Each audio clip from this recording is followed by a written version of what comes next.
Christine, test. Christine, test. Christine. Christine. Christine, guest number one. Test. Test. Test.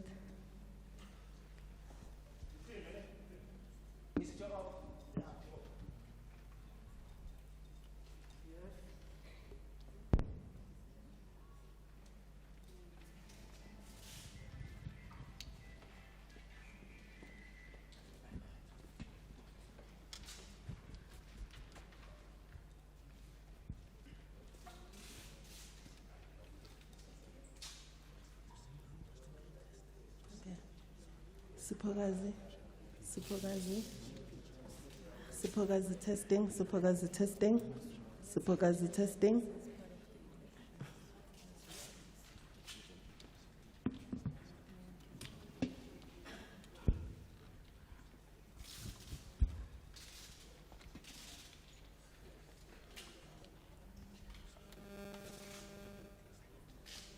Nangeliso testing. Nangeliso testing. Nangeliso testing. Nangeliso testing. Nangeliso testing. Nangeliso testing. Nangeliso testing.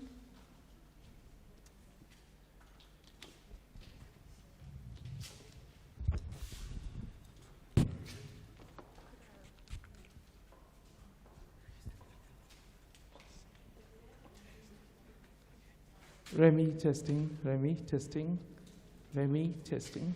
1, 2. Remy testing. All right, thank you.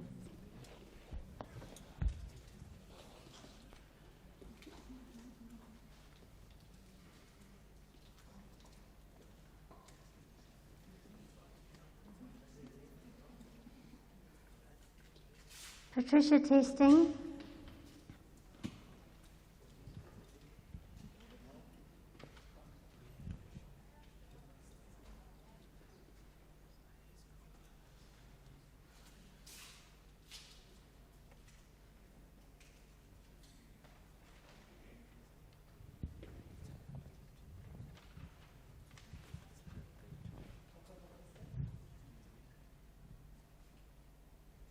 Xaxeka testing. Xaxeka testing. Xaxeka testing.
Good afternoon. We are here to celebrate the launch of the revolutionary educational television series Breaking the Silence.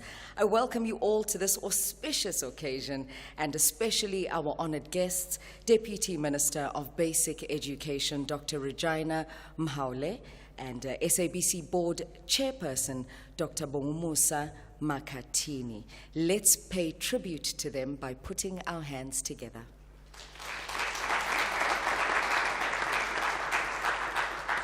Now, before we go any further, ladies and gentlemen, I'd like to take you through housekeeping rules. This is a non-smoking venue, so no smoking, obviously, and no eating or drinking is allowed in the venue. The bathrooms are nearest to the bar, and all the emergency exits for this venue are on both sides of the stage. We would like to remind you to please do respect the COVID-19 protocols like sanitizing your hands, washing them as you leave the bathroom, wearing a mask, and keeping social distance. May I ask that you please stand for the national anthem of South Africa, followed by the African Union Anthem. At the end of the two anthems, I ask that you kindly remain standing as Mr. Itumeleng Mohanwe from the Pan-African Schools Debating Council leads us in the recital of the preamble of the Constitution. Copies of the preamble, ladies and gents, are on your seats.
Let us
Preamble of the Constitution of South Africa, I ask that you repeat after me. We, the people of South Africa, recognize the injustices of our past, honor those who suffered for justice and freedom in our land, respect those who have worked to build and develop our country, and believe that South Africa belongs to all who live in it, united in our diversity. We therefore, through our freely elected representatives, adopt this Constitution as the supreme law of the Republic, so as to heal the divisions of our past and establish a society based on democratic values, social justice, and fundamental human rights. Lay the foundations for a democratic and open society in which government is based on the will of the people and every citizen is equally protected by law. Improve the quality of life of all citizens and free the potential of each person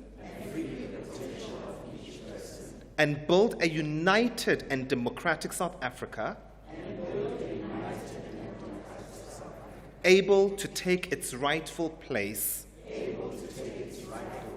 as a sovereign state in the family of nations. May God protect our people. Nkosi sigeleli Africa. Morena boloka setjhaba sa heso. God sien South Africa. God bless South Africa. Mudzimu fatuchedza Afrika. Hosi katekisa Afrika.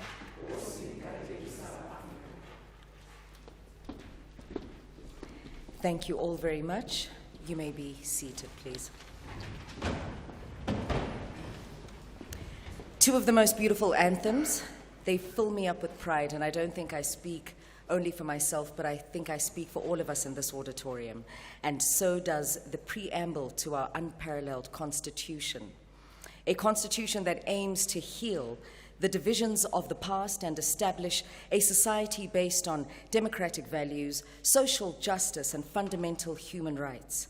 Thank you to Mr. Itumeleng Mohanwe of the Pan-African Schools Debating Council. Bagaetso, Lina Gidineo Ranaga, Wanaga no Vukuza, Ukoko Somahashi, standing in front of you. I will be your program director this evening and your proud host of the series. I say proud because the SABC is broadcasting Breaking the Silence at a time when the country is grappling with high levels of teenage pregnancy, HIV infection among girls and boys, gender-based violence, increasing vulnerability amongst boys, homophobic bullying, violation of trans and intersex children, all of this against the backdrop of the Department of Basic Education's offering of comprehensive sexuality education at schools as part of life orientation to protect and empower children. Now, Breaking the Silence goes way beyond the realm of the conventional. It is a series where traditional taboo subjects like adolescent sexuality and HIV and AIDS are brought out into the open and dissected through illuminating and challenging programming. Now imagine this: educators, learners, and experts all in one room discussing the most effective way of combating the scourge of HIV and AIDS. Comes to mind the quote from very famous American activist, essayist, and novelist, James Baldwin. He says it very well, and he says it all.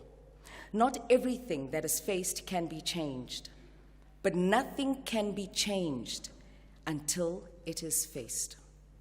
I'm talking about young people taking ownership of their health, as well as their well-being, and understanding and developing mastery to manage the potential impact that HIV/AIDS can have on them and their lives. Throughout the 13 episodes of Breaking the Silence, teens are not only given the platform to explore and understand their own value systems regarding sexuality education, so that they are in a position to take and make informed decisions and choices about how they want to live their lives and spend their futures, but also to express how they would like to be taught about sexuality education. It's not as if this issue has not been tackled in schools before, so we aren't really reinventing the wheel. However, because it has, research carried out by the Department of Basic Education has shown that abstinence messages and the current instruction in life orientation sessions at school have clearly not hit home satisfactorily, allowing the HIV virus to run riot amongst the youth with tragic repercussions. And truly, we have to say an intervention is needed. Breaking the Silence, the brainchild of the Department of Basic Education, developed along with Red Pepper Pictures and Kheth'impilo, and shifted into reality through the Global Fund, will be broadcast on SABC 1 in January 2022, the 3rd of January in that year at 4:30 p.m. for 13 weeks. That would be 13 episodes. Here's a real taste of what's to come. Take a look. I decided to teach because I really want to make a difference in children's lives. I know a lot of adults will say kids never know when they're ready. Learners don't want our opinion. I don't think a lot of learners take the subject seriously. I was taught that sex gives you AIDS. I knew that sex was a bad thing to do. We grew up knowing it is taboo to talk about it. We were a bit shy to hold each other's hand or to kiss each other. A teacher needs to remember that this child needs support. I'm Dino Ranaga. Welcome to Breaking the Silence. This series aims to give our youth a platform to voice their opinions about sexuality and other related concerns, and also encourage our learners to tell their educators how they want to be taught about sexuality. I Googled everything I need to know about sex. Yes, I did that. Better than not knowing. My mom does not even want me to speak about it in front of her, so I'd rather open up the dictionary and check it myself. What I found out was quite amazing. Sexual intercourse between two people, etc., etc. Then I understood from that point onwards. Do any of you know any teen parents? Yes. Really? I was like the perfect child, did nothing wrong, and I was top this, top that. So she had high expectations of me, and she didn't think I would do things like this. It was like even in LO class, when you get to that topic, when it's like sex, you feel that for most teachers, like, let us just skip it. Should maybe your condom burst while having sex? Do you think you might be ready for that consequence, your pregnancy? No. I think no matter how much we can implement sexual education, and no matter how involved we can be in those learners' lives, at the end of the day, we cannot make choices for them. You have to know what you like and dislike. You have to learn how to say no. Now we should look beyond teaching people to abstain, because we've tried that method and it clearly has failed. So kids are scared to approach their parents with these kind of things, you know what I'm saying? It is said that for many South African girls, violence and abuse are an inevitable part of their school environment. And then he started to beat me up, grabbed me by my hair, banged my face on the floor. And from then, that's when he started to rape me. It is every teenager's right to feel safe. People think that, oh no, she wears things like that. She's so she deserves it. Yeah, she was asking for it. She flirted with me. She wanted it. It's important to emphasize that it is not what girls or women wear that leads them to be raped or be sexually violated. It is, in fact, what we as men and boys do to women daily in objectifying them or looking at them as just mere sexual objects. Have you drank at school? I was in primary school that time. It's happening in our schools, and I'm quite aware of it. children selling substances. When I took my first pull of weed or my first joint, I didn't know that a few years later I'd be living in a crack house with a needle in my arm. When you talk to learners, sometimes you think you're open enough, but at the same time you're not. As learners, what is it that they must do as educators? I think I think gays and also lesbian as Right now we're giving children mixed messages because of our own judgments and biases, and we need to begin to close that gap. I actually want a better future for myself. I truly hope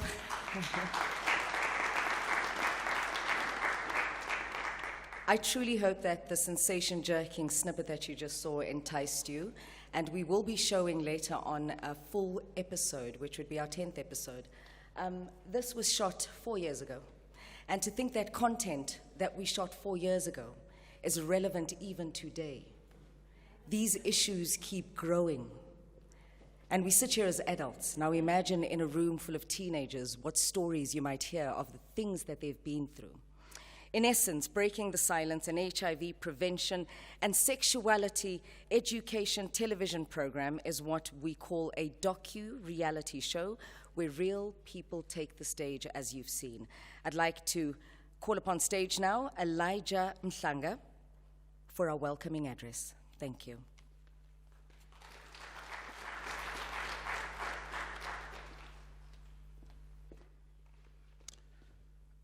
Thank you so much, Dineo. Let me start by greeting the Deputy Minister of Basic Education, Dr. Regina Mhaule, and the UNICEF Country Representative, Christine Mohigana, the Regional Advisor for UNESCO, Dr. Patricia Machawira, and our own Dr. Patricia Watson from the Department of Basic Education. I see another doctor over there, Dr. Andy Ledube, and I think I also saw a professor somewhere up there behind me. But we also have a bishop in the house today, Bishop Moyane, and the HOD of Education in Mpumalanga, Mrs. Lucy Moyane, and my chief director there, Xexeka Nogoduga. Dr. Thembixula, I did not forget you as well, CEO of SANEC. We also have representatives from civil society and other government departments that are here. Don't worry, if I don't mention your name, you will be mentioned later. There's an item there in the program called Vote of Thanks. That's not what I've come to do.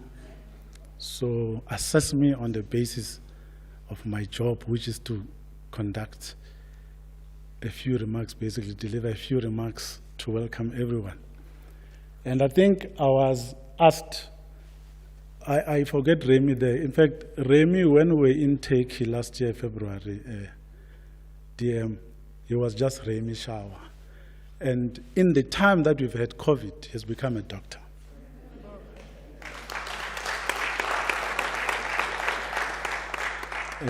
He facilitated a beautiful session there. He's a very good facilitator. I'm sure you'll experience some of his knowledge and skill in this regard. I think I was chosen to deliver the welcome address because I know the building well. I've worked in this building and I left it to, we were here with Hope Mokhatle over there. So we know all the tunnels. There's life underneath this floor we are on. And we know the tunnels to the TV center as well, the dungeons and all these other places. So I think, and it was, the SABC was my last employer before I joined the department. So I know both organizations. And let me start by breaking my own silence. For the past 4 years, I have been harassed by none other than Liko Botoman himself. He has been harassing me, and it's time for me to break the silence.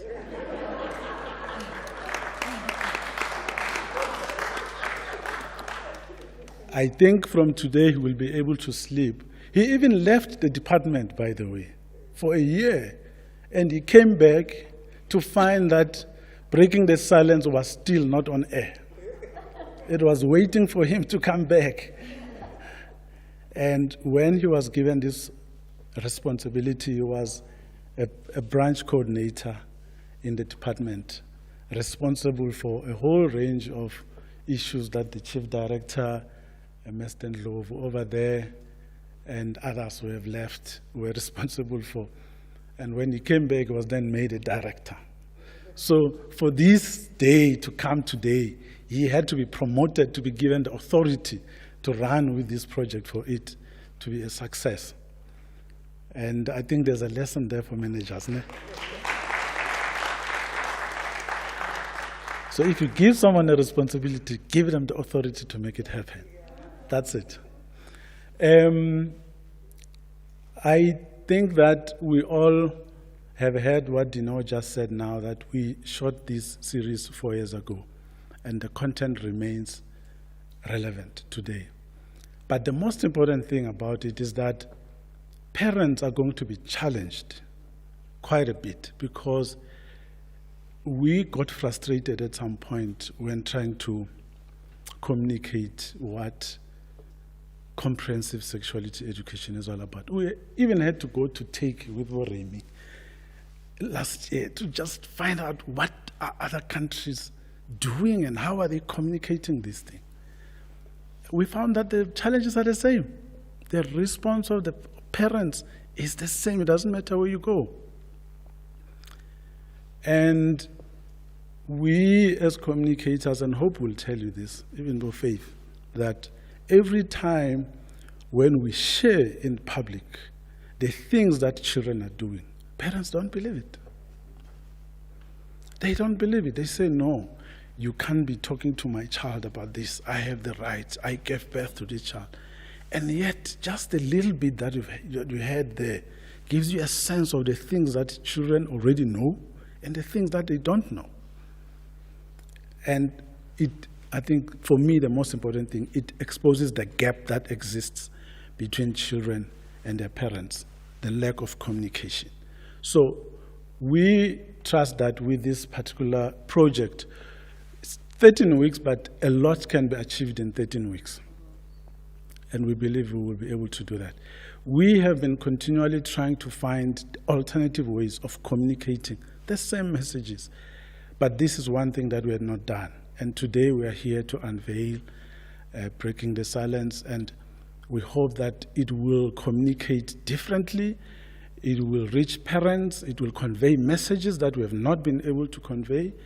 And how best do you do that? I mean, you come to the biggest channel in the land, SABC 1, and we appreciate the partnership that exists between us and the SABC as an organization, but with SABC Education in particular, and this time around with SABC 1 for this particular initiative. We are really, really grateful. It's not easy to make it to SABC 1. It's really not easy. So those who are in the industry will know that for you to secure time on SABC 1, you would have had to do a lot of work. So these 4 years, it wasn't just 4 years of us doing nothing. There was a lot that was being done. But the greatest thing is that we are here today to unveil this series, and we welcome each and every one of you. We know that there are others who are watching on the social media platforms. We welcome all of you as well. Please share the link. Please help us promote it. We have our team of influencers out there, the MTV Sugar team. They are out there promoting it. The DBE social media team is there as well. And we thank each and everyone who is in this auditorium this afternoon. And please work with us as we take you through the program. Every part of the program is really important. It was packaged so that we're able to communicate exactly what this particular program is all about. Thank you so much. Mr. Mhlanga, siyabonga. I'm just compelled, just by show of hands, how many of us in the room are parents? Quite a number of us, isn't it? How many of us in the room have been comfortable to speak about sex ed with our children? I'll put a half a hand up. Well, you're far better than I am. Thank you very much. I still struggle with it, and this is on the back of what Ubaba Mhlanga was saying, that there's a gap. And I think with breaking the silence, there's an opportunity to slowly see the gap close between parents and children and what they need to know and hear from us as their parents, Ababazalile. A live performance now by the Mzansi Orchestra Ensemble. They will be performing KwaZulu and Kwela. Do enjoy.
MC tonight, so we just want a vavavoom. Breaking the silence must also break this spiritual silence. And now, it's Sunday afternoons at Township Kwela Moments Ekasi. So, bit of Township Kwela, and then we continue with breaking the silence. We jazz it up now.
The Mzansi Orchestra Ensemble. One last round of applause, please. Thank you.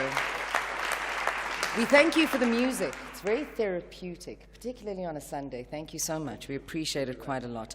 So the Department of Basic Education has developed some advocacy video material. It's linked to the Breaking the Silence series. This is to communicate the work undertaken in the development of scripted lesson plans, and this is to aid the delivery of comprehensive sexuality education in life orientation, and the role that society can play in advancing violence prevention and child protection. Ladies and gents, your eyes to the screen, please. As a nation, we are confronted with very serious problems affecting our children. Ongoing infections of HIV and AIDS, unplanned and unintended pregnancy, child molestation, women abuse. Let's talk about it and deal with it. It is important that we confront it as honestly as possible and as bravely as possible. Let's do it. It's good for us and it's good for our country. I am a nurturer, like you. Real men stand against gender-based violence. I get hurt, like you. If I am a victim of violence, I too will not be ashamed to report violence and abuse. I hate it when someone violates me, like you. In a violent situation, there is power in walking away. I will not take part in fights at school. All I want is to feel safe, to feel loved, and to be free to show love, like you. I cry when I'm hurt. Because to feel is to be human. I pledge to be more open about my emotions. Make it part of the new normal for young boys to be nurtured and loved, to freely express themselves and to show love in a safe, inclusive way. We have different gender identities, but first, we are human. If you need assistance to help your child, contact Childline on 08000 55 555. Violence and sexual abuse against children has become a major social challenge during the COVID-19 lockdown. We appeal to adults, parents and caregivers to be kind towards children during this lockdown and beyond. Give children the space they need to engage with their reading and learning activities. Do not hit them. Do not yell at them. They are equally frustrated. We urge you to listen, support and help the children to survive the COVID-19 lockdown. Report immediately any incident of sexual abuse. The Department of Basic Education. Every child is a national asset. The Department of Basic Education is currently piloting the use of scripted lesson plans in the life orientation curriculum in school, including a section on comprehensive sexuality education. Not to be confused with sex education, CSE is a process of teaching and learning about the cognitive, emotional, physical and social aspects of sexuality within the curriculum. The only thing that my mother told me was that don't play with boys. If only the parents could understand that these people are human beings and they're developing and they're growing and they're developing emotionally, physically, mentally. They want to experiment. Through CSE, we give learners scientifically accurate, age-appropriate and culturally relevant content to equip them with knowledge, skills, attitudes and values that will empower them to realize their health, well-being and dignity. The LO curriculum has not changed and the scripted lesson plan pilot in 5 provinces will continue in 2020. The Department of Basic Education. Every child is a national asset.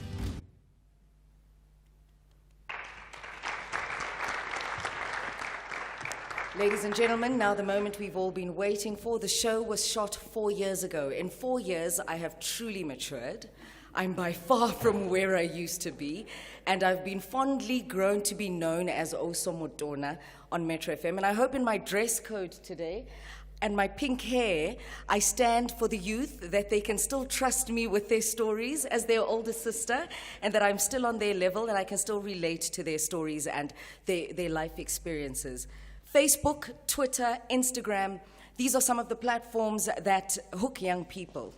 They really occupy quite a lot of their time, and I see this through my son. It's impossible to manage his screen time. He's really there, and when I do want to step in to manage his screen time, it's a fight in the household. The trouble is that, there are many Totally unaware, most of them, they're not aware of the consequences of their online and digital interactions. In this episode, which is episode 10 of Breaking the Silence, both learners and educators discover how their online behavior and attitudes can scar guileless youngsters for life. This is the moment, a full-length episode, shot 4 years ago, and we are all so proud of it. We do hope you enjoy. Let's go.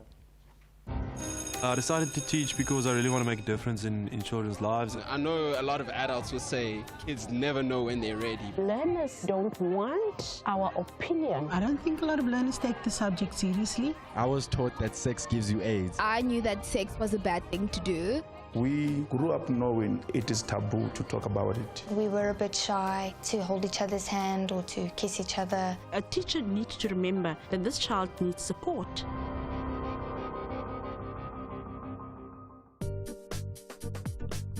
Facebook, Twitter, Instagram, Snapchat. These are just a few of the digital and online platforms which our youth interact with. A lot of their time is spent in a cyber world where there's no physical contact with the people or the characters they engage with. According to a study done by the Center of Justice and Crime Prevention in 2016, 85% of learners used online instant messaging as the most preferred method of communication. Today on Breaking the Silence, we give learners and educators tools for engaging responsibly on social and digital media. Joining us today is Nomveliso Mbanga, a teen coaching expert who is also known as a youth alchemist. She'll be watching the learners' discussion backstage with our panel of educators. Hi, I'm Johan. I'm a life orientation teacher for grade 11s. I also teach Afrikaans grade 8 and 9. I am Peli Mbelelapi Sarah Khobe. I teach at Lihlabile High School. My name is Mohammed Waliz. I'm a teacher at Prosperitas Secondary School. Teaching LO is informative. You get to help learners. You get to interact with learners, counsel them in a way as well. And that's where you get to understand what your learners are feeling in a way. The reason why I like to teach life orientation is because of the reason you can be open to learners and they can come to you with problems and yeah, you can help them. I actually act as a social worker of the school because whenever they have problems, they would come to me. They understand me, I understand them. Today, our panel of learners are Bongani, Shani, Anthony, Zanda, Yongama, Itumeleng. Welcome to Breaking the Silence. Thank you so much for your time. I appreciate it so much. How are you guys feeling? Good. You're feeling good. Fantastic. So we're talking social media and all sorts of other things that happen on social media. Cyberbullying, texting, sexting, I think it's called, right? Yes. And all bunches of things. Social media, why do we want to be on social media so badly? Why is it so important to us? It's because we can communicate to a lot of people we don't know, close friends, people we don't see every day. Yeah. And also relatives. And also relatives. And your relationship with social media, do you have social media? Yes, I do. What social media do you have? Instagram and Facebook. Instagram and Facebook. Yes. Why do we post on social media? What are we looking for? What do we want? What's this addiction to social media? Maybe it's the attention you get from all the likes and the comments and everything you get. Do you think we've become a society that's living for likes? Yes. So if we don't get likes, does it affect you if you post something and you don't get likes? I think sometimes it does, because then you feel like, that girl gets like 300 likes and I only get 3. Yeah. Then she's more prettier than me, I need to do something, lose weight, or I need to wear more makeup or something like that. How many people do you know that like literally do insane things just for likes? A lot. What kind of insane things do they do? Some people are not ashamed of posting their naked pictures, not even half naked pictures on social media. Teenagers? Yes, because... Really? If you check, some girls have Kim Kardashian as a role model, and she posts... Our dear daughters. So they think that posting naked pictures can make them a better person in life. Very true. What our role model saying about the children. Our problems is that they don't take us as their role models. There are people they take as role models, and those people do wrong things. Have you guys received nudies on your social media? Yes. You have? Yes. Really? What did you do with the nudes? Did you show your friends? No, I don't, like, if it's between us, it will stay between us. But, like, I didn't ask for it. It just... Where? Was this on Facebook, on WhatsApp? No, WhatsApp. Yeah, in most cases, girls who want attention from boys, they usually do that. They send nude pictures to boys and seeking attention. Teenagers have access to smartphones, which lead them to have access to the internet and then porn. So often when kids are at school, they want to explore the different things that land into their phones. And that leads to them experimenting with nudes and sending stuff to each other. And the assumption is that it's only girls who do that. But in most cases, also boys send nudes to girls, even sometimes without even asking for permission.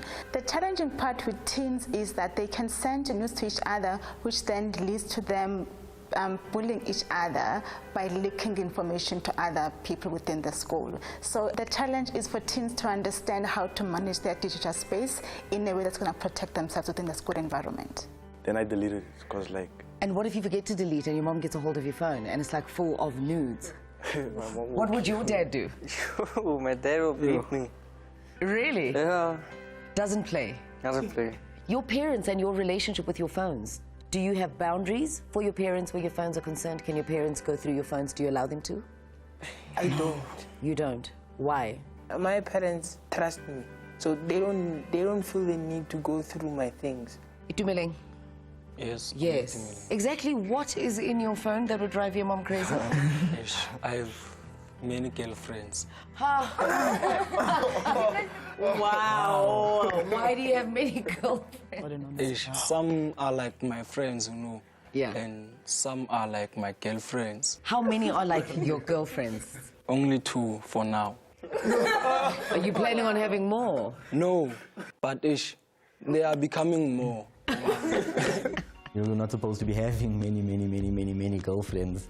At that age especially, because then eventually you're going to want it to take to the next level and it's going to lead into many different problems for him. Sexting is a big trend. Do you guys do the sexting thing? I wouldn't say I do sexting. I just flirt. Yeah. You just flirt? Flirt. What's the difference between flirting and sexting? Flirting is nice comments. Yeah. And then sexting is naughty, nasty yeah. comments. Like what? Construct a sexting sentence for me. What are you wearing now? Is that sexting? It's not sexting, but then it leads to sexting. It leads to sexting. I'm actually from an old school era, so sexting is a new concept to me. So flirting, for me, would be, hi, how are you doing? I like you kind of vibe. Sexting would then be where you ask, what are you doing? What are you wearing? Can I get a picture? I think that's where the line would be drawn.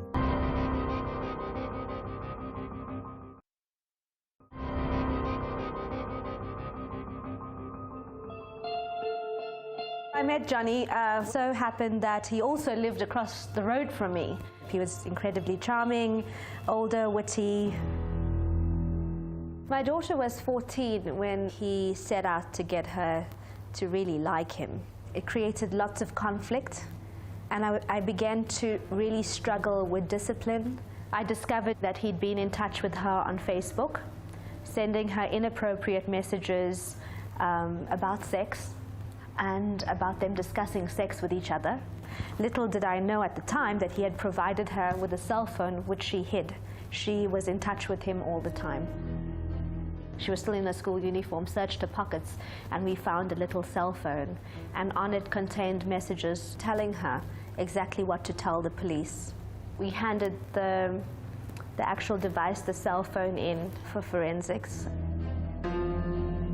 She said to me, "Mum, I really need an iPad for school."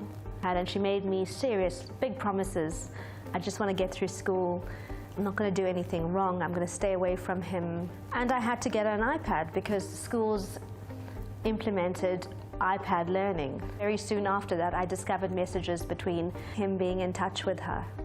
He had set up 2 fake profiles and used those to communicate with her, and him requesting that she send photographs of her body to him. She's in love with him. She couldn't live without him, because she always found a way. He always found a way. Social media is everywhere, so no matter how hard I tried to keep my daughter safe, I could take away a phone, but she'd go to school and there'd be somebody there with social media, with Skype, with a phone. I think there are no boundaries to social media because you can create an anonymous profile. You can go online and open an account and say you're a different sex, you're older than you are. There's no laws governing it and protecting children. It's quite frightening how vulnerable social media makes us, isn't it? Mm-hmm. Yeah, because it doesn't only affect us that are using it, but also our loved ones. How do you think the lady in our insert could have been helped? I feel like she could have moved away if it was really that bad, because like they always find a way to talk to each other. So like maybe if she has another family member, she could have stayed there for a while to meet someone else. Maybe it would have helped. I think that taking her phone was not the best thing to do, because she could go to a friend and use his or her phone. I think a mother should have spoken to her and showed the right way and the consequences of being with this man. Why do we take phones to school? Why can't we leave our phones at home? Is it important for us to take our phones to school? I don't think it's important. You don't think it's important? No. Taking your phone to school may limit your focus in your books, because during the period you may be at the back of the class and then using your cell phone instead of listening in class. We do not allow them to bring phones to school. Once you find it, you get it, you take it to the office, and they get it at the end of the year when the school closes. Do you guys have private accounts, or are they open for the public? Open. Open. Open? My Instagram is private, but my Why is your Facebook's Instagram private? Because I don't like people gawking at my photos and stuff, so I just keep it private. And then the close friends who I accept is the ones that can see my stuff. I think they're not aware that these things can be hacked. And once they are hacked, the people who get the information can be after them. What's the worst thing that you think can happen to you if you were to make your social media platform not so private? People can see your location, what you like, so it's easy for someone to find you. Never thought about it that way. Yeah, right? Yeah. Right?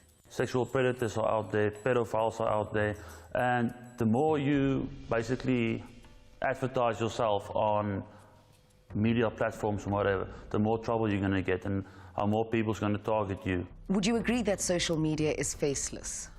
Yes, because you don't know who's behind that profile.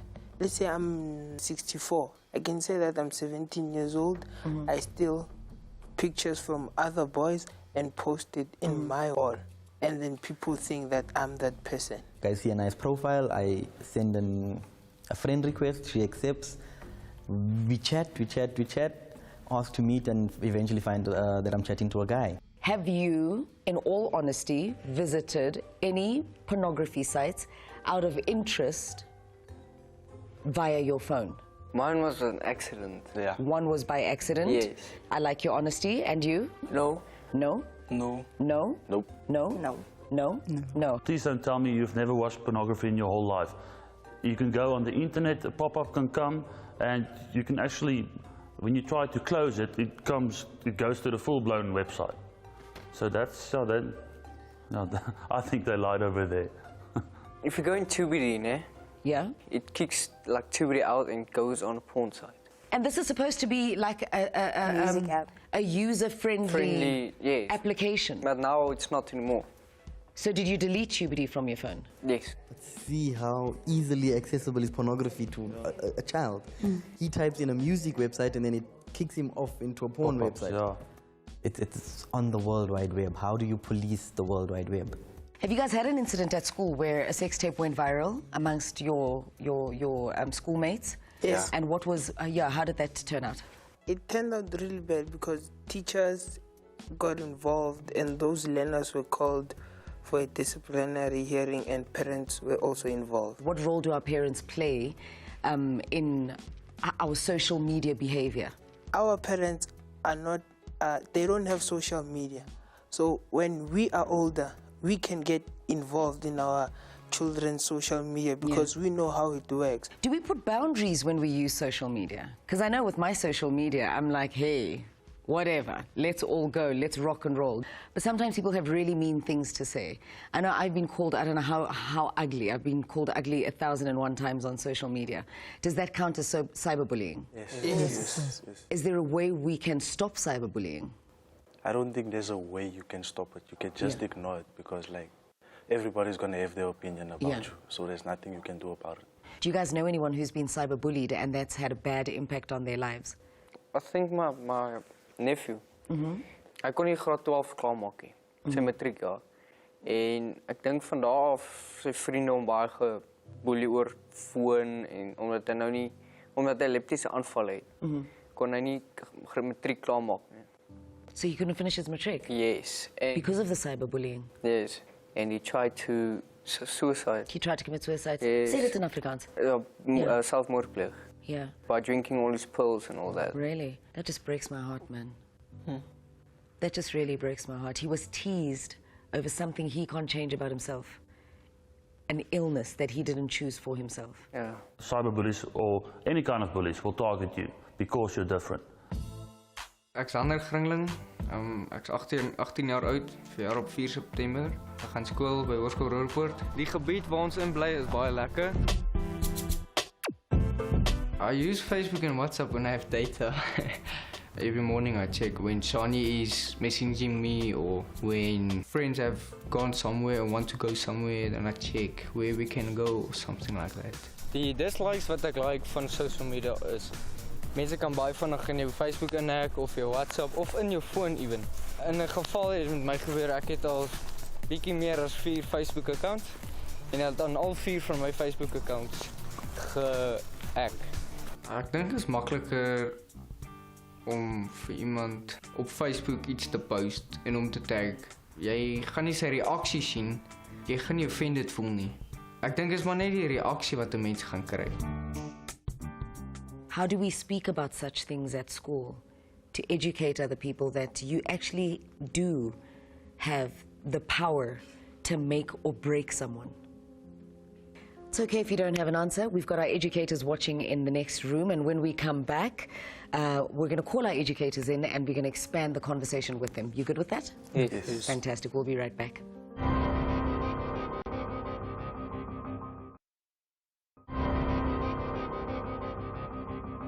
Under the watchful eye of our expert, Nomveliso, I'm going to open up the floor for our educators as well as our learners to have a healthy discussion around today's subject, social media, the dangers of it and how it's very distracting and disruptive in our lives. How do we create boundaries that keep our children safe?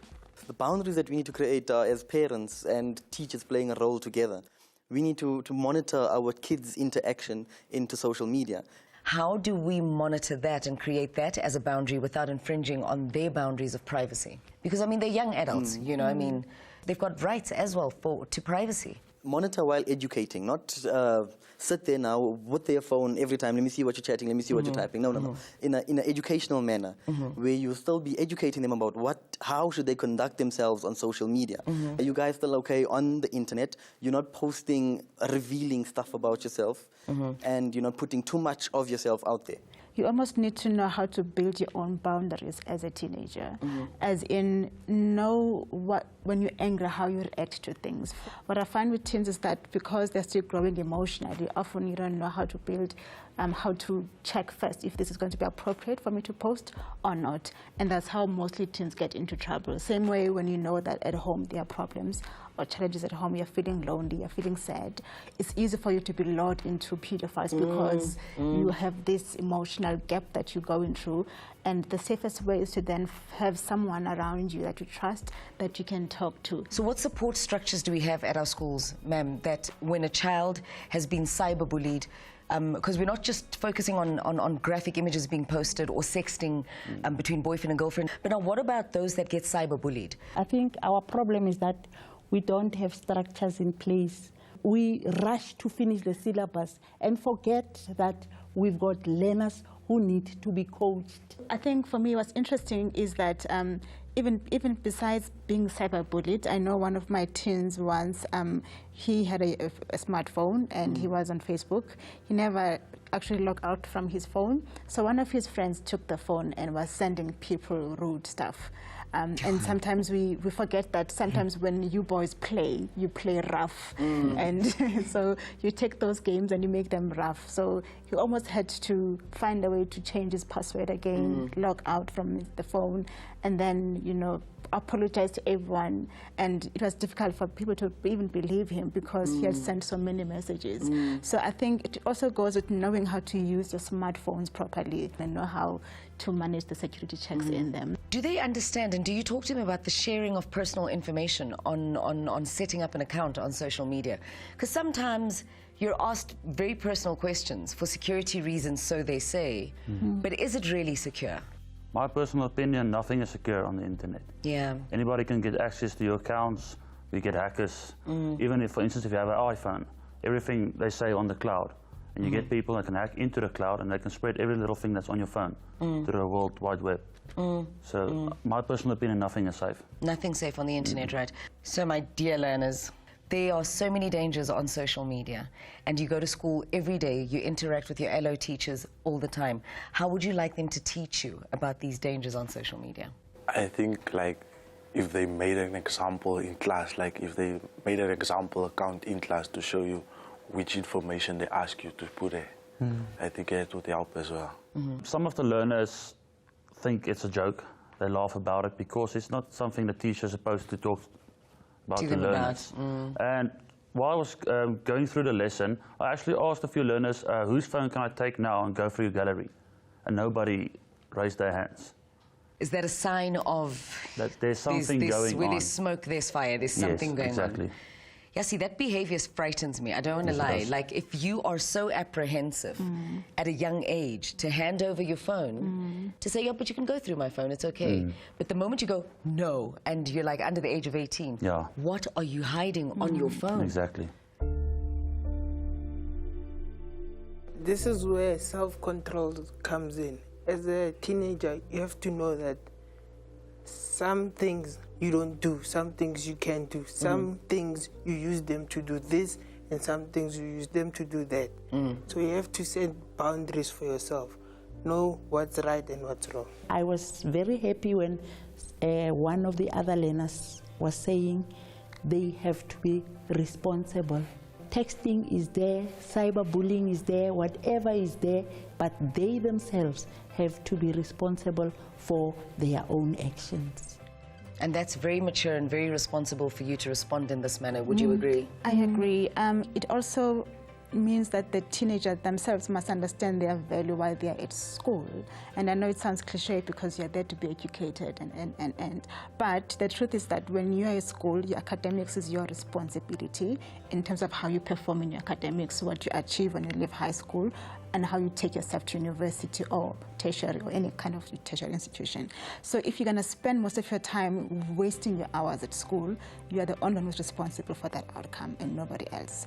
Often it's easier for teens to blame the teachers, to blame the government, to blame the system, to blame the parents, that, oh, my mom did not buy me a tablet, or I've got a tablet but I've got no data on my tablet. But teens need to remember their own responsibility for their own lives. Same thing with using the smartphone to get the right information out of it, because then what's the point of you having all of these digital appliances and yet you are still failing in school, where you could be using that to kind of empower yourself. Absolutely.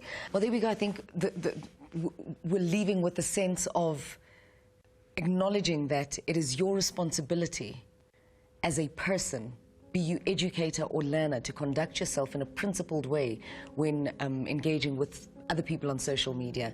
Mr. Mohammed said, nothing is safe on social media, and the internet forgets nothing. Be careful what you post. At least now we know a little better than we did before we started talking. Thank you. Yes. Educators build confidence and self-esteem in learners and stand against cyberbullying. Parents become technologically informed. Learners choose carefully what you post. With our legislation still in progress with protecting our children from the dangers of engaging on social and digital media, there is no harm with giving our learners the tools they need to protect themselves. I hope today's episode helped you at home to navigate safely through the virtual world we often engage in. I'm Dineo Ranaga. Make sure to tune in next week for another edition of Breaking the Silence.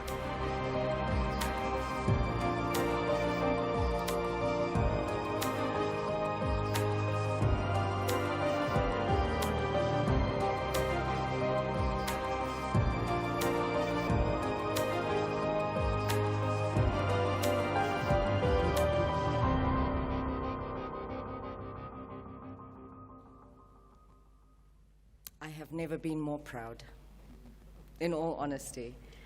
4 years later, I'm seeing, for the first time, like yourselves, an episode of what we shot. 4 years later, I am hearing, for the first time, because it's like an out-of-body experience, right? That our youth is smarter than we give them credit for. Really, we ought to trust them. A round of applause. Well done. They truly are smarter than what we give them credit for. And also congratulations to you, SABC Education, for picking a fine one. Well done on commissioning this, on licensing this, whichever way you went. Well done to the Department of Basic Education, the production houses involved. And there's just some special spiritual alignment with having shot it 4 years ago as a basic Dineo, now coming 4 years later as Osi Omodona. So I'm literally their older sister. It's insane. It's absolutely insane. Ladies and gentlemen, this is what Breaking the Silence is all about. I just want to be in the spirit of the moment, and please join me. Viva Breaking the Silence. Viva!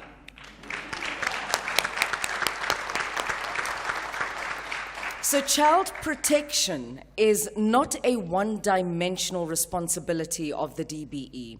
Other partners and stakeholders are involved. UNESCO has supported the DBE in its endeavors to strengthen CSE as a game changer in the prevention of HIV, early unintended pregnancies, as well as gender-based violence.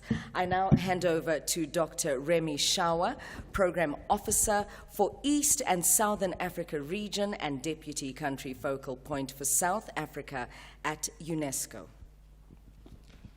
Thank you. Thank you so much, Dineo.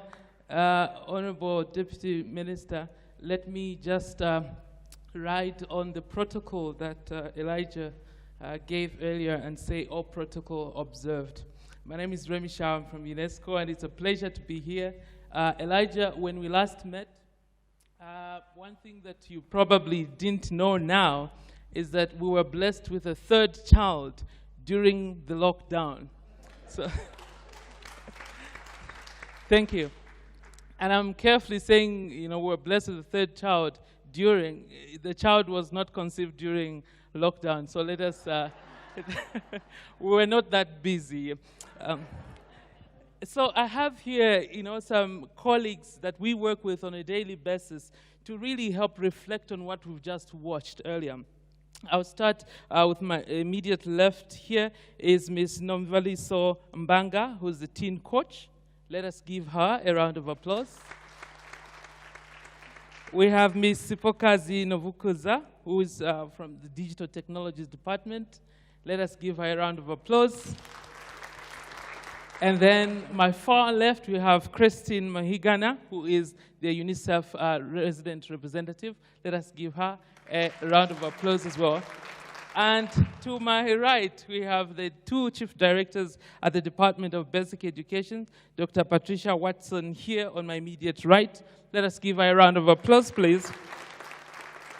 And we have Ms. Toteka Nogoduka, also the chief director, right there at the far end. Let us give her a round of applause. And I think there's something that I got from, you know, the episode that we watched, and that this issue of social media and digital security and safety is not just an issue for learners and young people, but parents as well as educators, as well as the elders in the communities. And like you said, you know, they know so much, they are so smart, and there's so much that we can learn from them. I want to start off by asking Toteka, What is the Department of Basic Education doing to digitize comprehensive sexuality education and make it accessible for young people and children on the digital space? Thank you very much, Dr. Remy, for that question. As DBE, we were also caught with COVID-19, like the rest of the world and the rest of the country. And as we were responding as a country to COVID-19, we had to lock down the schools. And that gave us an opportunity to think, as the department, how do we ensure that we continue providing comprehensive sexuality education to our learners? We've seen that during lockdown, our learners were much more exposed to gender-based violence and sexual exploitation. We've seen our learners left without care and support, that those needs clinical services. We've seen our learners not being able to access sexual and reproductive health services that they used to access when they were at school. So as a department, we took an opportunity. You might say we were forward-looking or forward-thinking. As you heard, that Breaking the Silence started to be developed 4 years ago. So that is one platform. We've partnered with our partners, especially around television, to look at what programs can be played during this time. Breaking Silence will be starting, it's one of them, but we've also looked at other programs that are on air that are South African-based. Soul City is our partner, Love Life is our partner, and SABC in general, we've partnered with them to look at programs that we can implement. We've also, in the digitalization process, took some of the scripted lessons and put them into radio lessons. So that we can also be able to, while we are digitalizing, but also be able to close the digital divide amongst the South African communities. Those that don't have access to television, those that don't have access to internet, they continue to have access to radio. We are also going to be starting looking at the social media platforms as well to try and make sure that we continue making these lessons available. But also we need to keep in mind that comprehensive sexuality education is part of the curriculum. Therefore, our content, we have to align it to be age appropriate, culture appropriate, as well as content appropriate in terms of what are we giving our learners, how are we empowering them, and what do we want to see in the future as we continue to give them the lessons. We have met with challenges, some of it highlighted on Breaking the Silence, but I think that is work that my colleague here, Dr. Patricia Watson, is responsible for. Thanks very much, Dr. Remy. Thank you so much. Indeed, you're right. You were forward-thinking as a department and as a country. I sit at the regional level, so I get to see what's happening in other countries, and a lot of eyes are on South Africa to see how, you know, you digitize CSE. The Breaking the Silence is something that a lot of countries are waiting to see as well. So thank you so much for sharing those lessons. Let me come to you, Dr. Patricia. So here's the challenge that young people are facing, right? On one hand, there is the fourth industrial revolution. They cannot do without, you know, the technology and, you know, the digital world, the Internet of Things. But at the same time, we want to keep them safe. So how is the department responding to the issue of digital safety among adolescents, young people, and children? Thanks, Remy. We've got 3 words at play here: responsibly, accountably, and ethically. These 3 words drive the department's e-safety guidelines, which support managers in schools to ensure that they establish accessible use policies. And these accessible use policies alert learners to the threats of sexual harassment online. They also draw their attention to the harmful impact of cyberbullying, as well as copyright and the infringement of that through the way in which we use information on the internet, and that we don't plagiarize when we do use the information on the internet. And what the children are able to do is to link this accessible use policy at a school level to their own code of conduct in the school. So what we do is through the e-safety guidelines that were renewed and launched in 2017 at the same time of doing Breaking the Silence, was that children know that if they do cyberbully, that there will be consequences. And what is really encouraging is that our partners have joined the sector to support us, to give expression to our goal in the action plan towards the realization of Schooling 2030, to support teachers, to assist them to professionalize, and to get them on board in terms of ICT and the use of ICTs in education. And one of the mechanisms that the department really puts a lot of weight behind is this idea of lesson sets.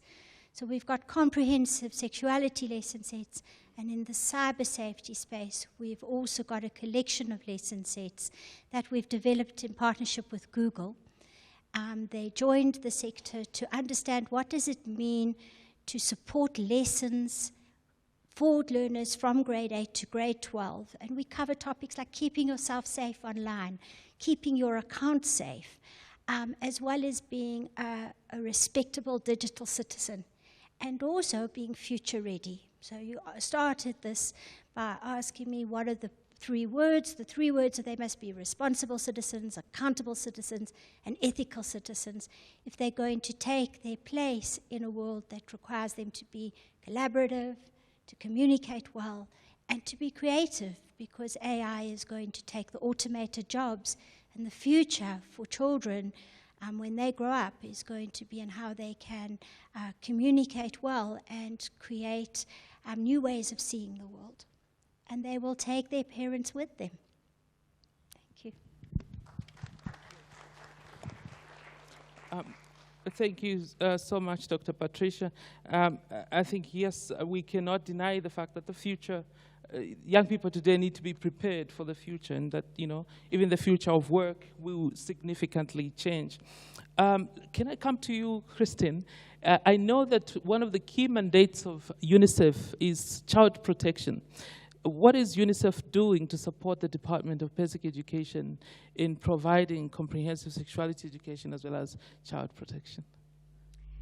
Thank you very much, Remy, and thank you for the organization of this beautiful event, and congratulations to the Department of Basic Education under your able leadership, Deputy Minister, for producing such a brilliant series. I'm sure it will have an impact, as we heard earlier. It's been 4 years, and the conversations, the messages, the challenges, the issues remain very much up to date, and we need these kinds of things to be available for the country. So, Remy, what is UNICEF doing to support the Department of Basic Education? As you said, we are an organization that supports both education and child protection issues in the program that we support in South Africa. So, for example, earlier this week, we supported the organization of a conference on comprehensive sexual education, which brings together practitioners, experts, educators, the department itself, to look at what's working, what's happening, what are the challenges, so that lessons are learned. If there were evaluations, they inform how the department plans, the department allocates its resources, and the department makes sure that the initiatives that Patricia was talking about continue to be relevant and address the issues that the children face and educators face in dealing with comprehensive sexual education. So, you know, convening, bringing people together so that we look at what's working, so that the planning, the programming, the implementation of the initiatives are done in a way that's informed by knowledge, by evidence.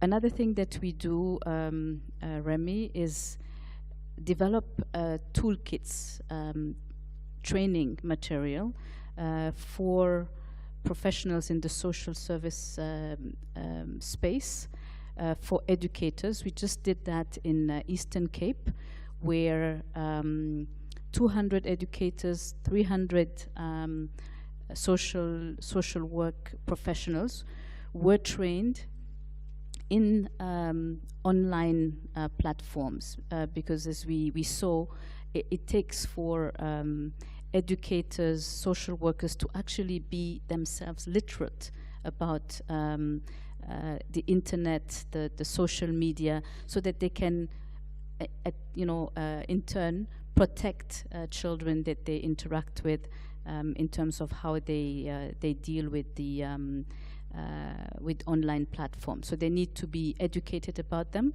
and they also need to know the risks, so that they're able to pick up signs of anxiety, of issues, of cyberbullying that takes place in the school space or around the schools, so that they can be supportive to the children, to the learners. We actually heard one of the educators in the series that we just watched. She was saying that you're not just there as an educator to provide the learning. You need to be attentive. You need to know what's going on and be able to refer a child that needs support, be it for dealing with cyberbullying, for example, or even just discomfort, mental illness, if that's the consequence of being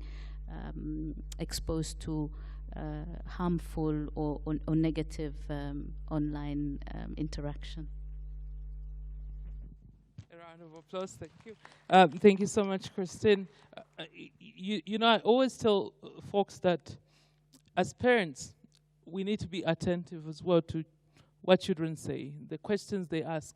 There's so many clues they give you in just the simple questions they ask you. But, often parents are busy, you want to attend to something else. But really, there's an opportunity there to engage further.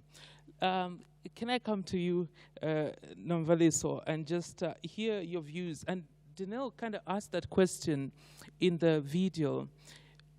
There's privacy, right, that adolescents and young people want to protect, and, they have the right to privacy. How do you balance that as a parent to ensure that you kind of negotiate, providing the kind of support you need to give to the children, but at the same time respecting their privacy? Molweni, it's been 4 years. I'm also laughing. It's been 4 years since we did the recording, and nothing has changed, even on the privacy side of things. Teens are still fighting for their privacy. Parents are fighting for teens to not have their privacy, and it's a war zone in the sense that teens have now discovered that they can actually delete history and remove apps and go around the family app and hide their stuff very, very well. And as such, control doesn't work in the privacy space because parents often go for control. They want to control what the teens do.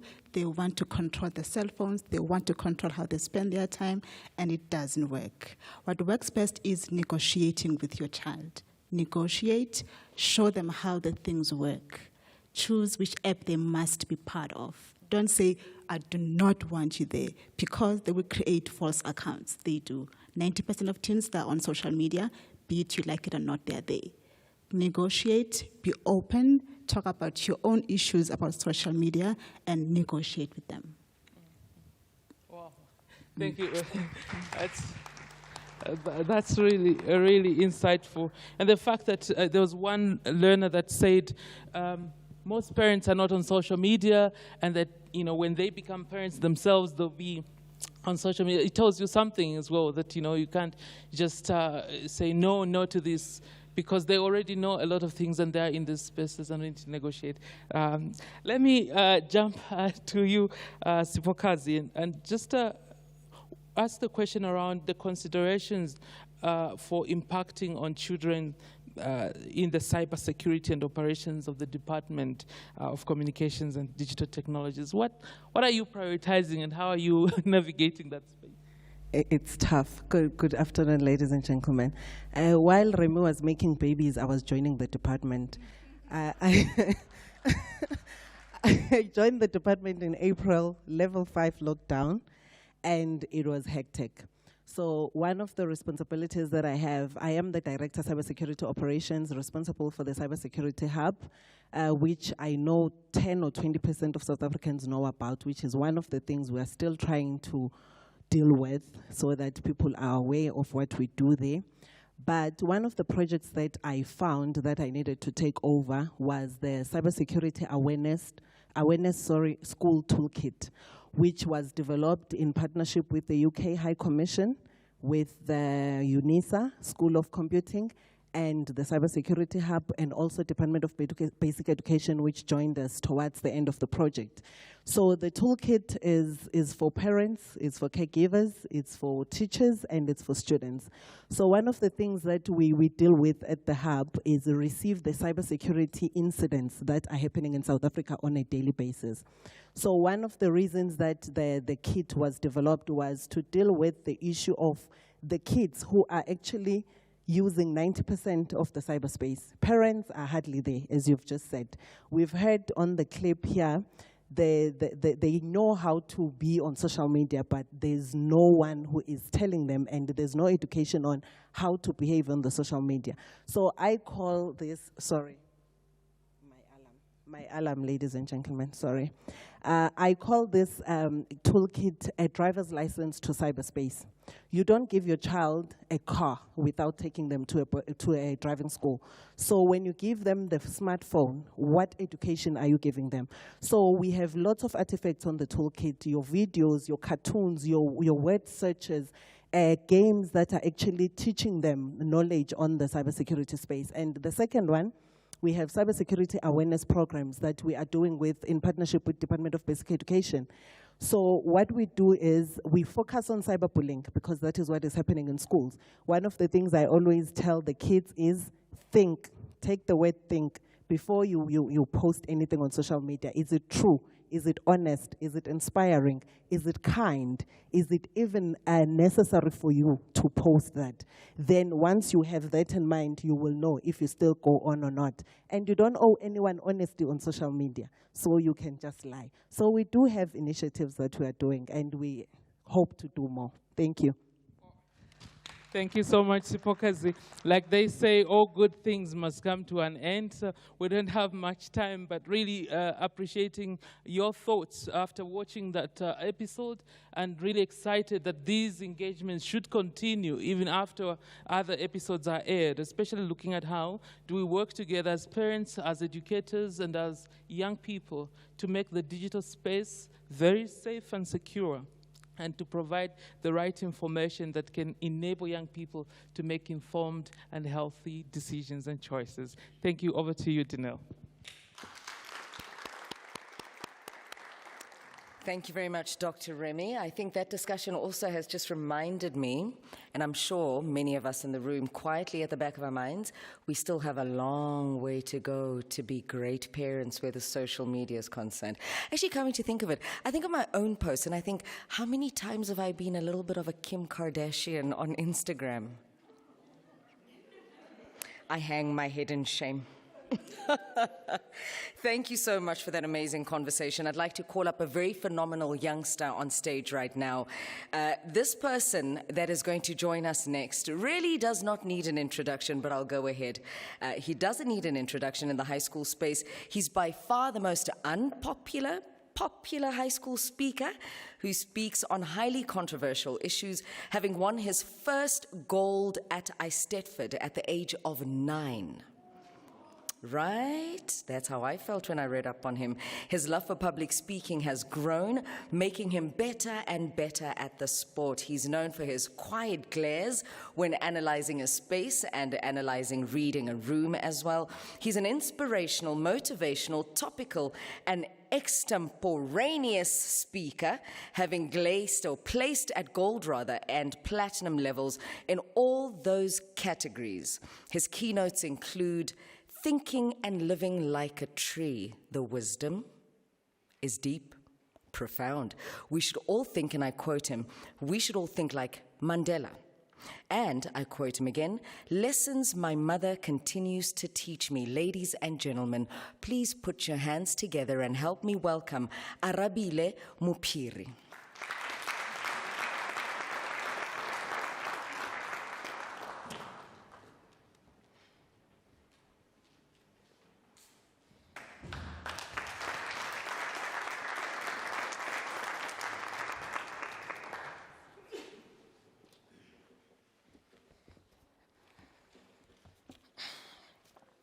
Wait, can someone lower the mic? Of course.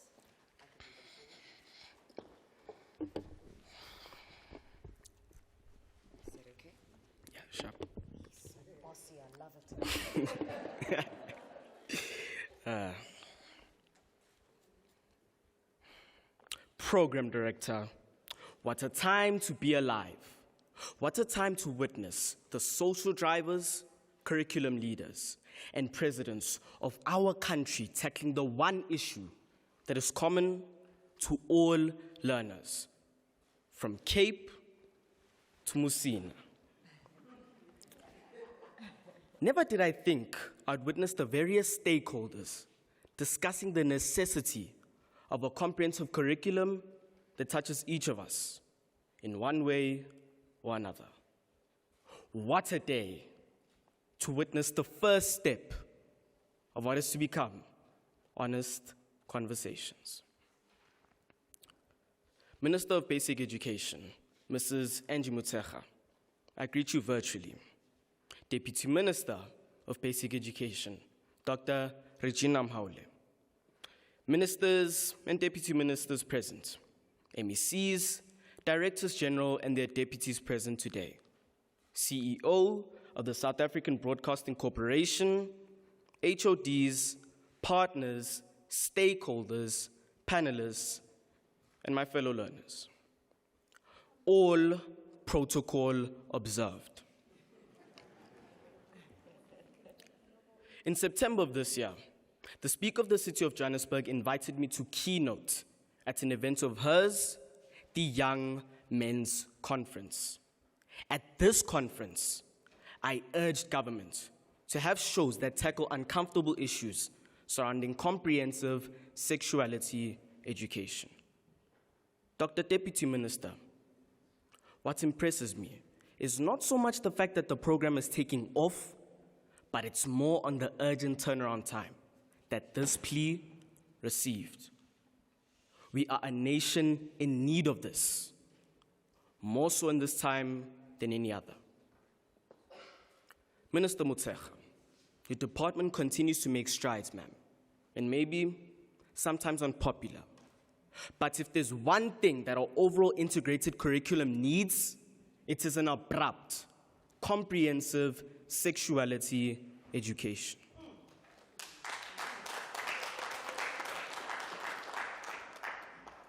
Especially in this dangerous digital age. So allow me to say, as all learners across South Africa, from state and independent schools, we welcome this. Kinako.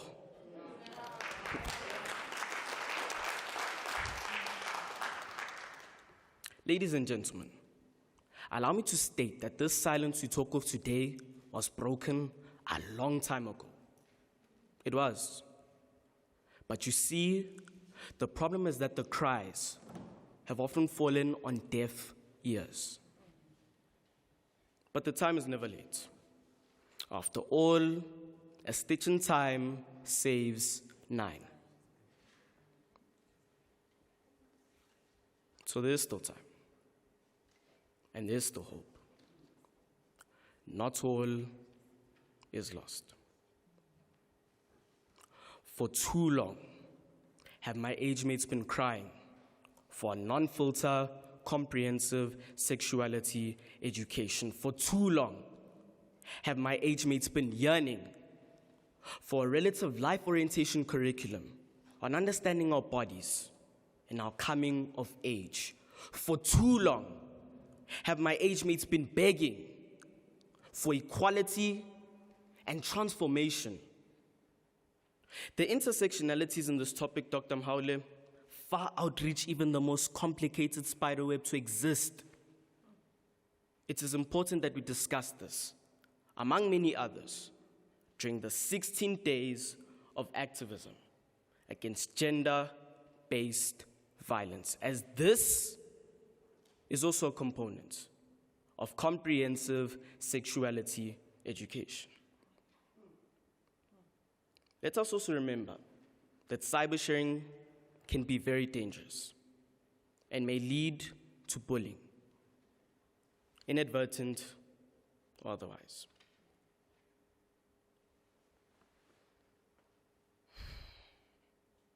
I pause for a moment for my colleagues Ulufuno Mabunga and Latita Naku.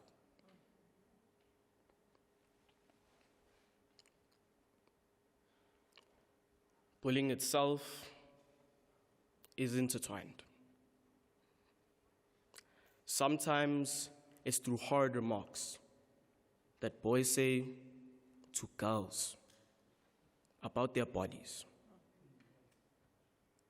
Sometimes it's what those that girls say to other girls about their bodies. And the inverse of that is also often toxic. So it continues onto sexual orientation. Orientation within those orientations. And then there's gender nonconformity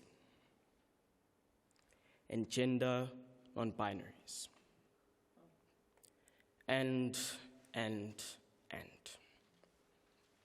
But then again, we would need to address our curriculum's engagement with too much heteronormative literature. From the poetry we read to the pieces of comprehension texts that are prescribed to us. Again, another intersectional component. And for the parents who will be challenged, Mr. Mhlanga, ask them to go on YouTube or Netflix to watch a show called Sex Education. England is further than us. Take it from me, as a 15-year-old heterosexual boy, overall, sexuality education can never be a taboo because it is an imperative for our overall development in the schooling system. Guys, we have been gifted with a wonderful learning area called life orientation. In it, we learn about constitutionality. Then through that, we learn about certain rights. Then consent. Then what sexual consent means, and the age of consent, and so on.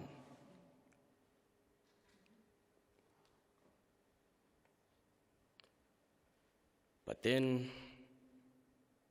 some of my age mates are faced with early unintended pregnancies.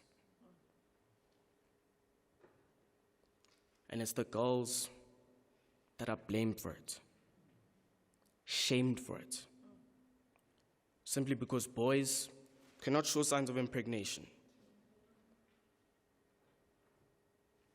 And so, the intersection continues. Then you start experimenting with drugs, then the alcohol,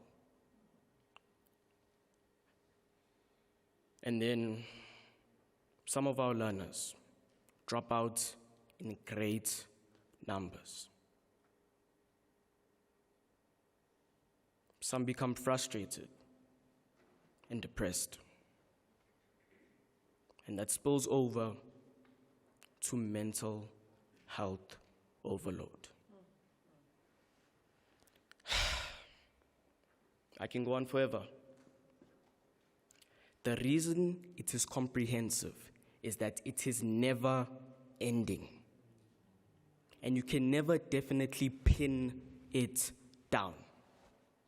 I mean, no country has it right. And as South Africa, all we can do is try. But this program, it gives me hope, Austinel. Hope that honest conversations will be had with all learners in Mzansi. There is hope. Before I take leave, Dr. Watson, a little birdie told me that the DBE has prepared really detailed and helpful, comprehensive sexuality education lesson plans for our LO educators. We thank the department for that. I think these will really be helpful.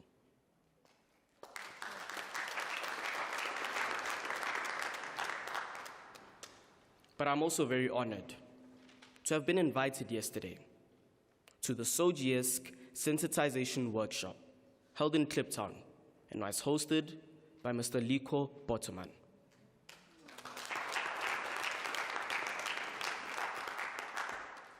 In this workshop, I experienced socialization, which is another aspect of comprehensive sexuality education.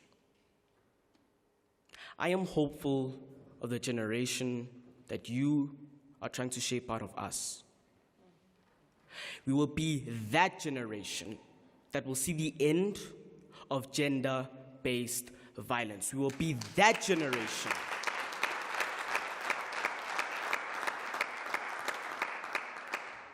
that will see true transformation in sexuality in schools. We will be that generation that will understand the true essence of comprehensive sexuality education. We will be that generation.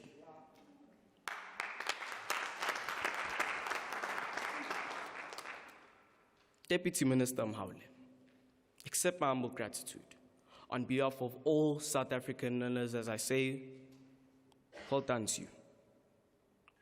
Well done to the team at SABC Education for putting this together. And well done to all the other stakeholders present here today. It is never too late. As much as a journey of 1,000 miles begin with a single step, let this journey of 1,000 conversations begin with a single word.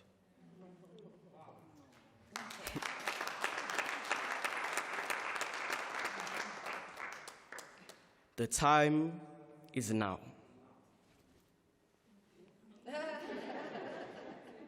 Tick tock.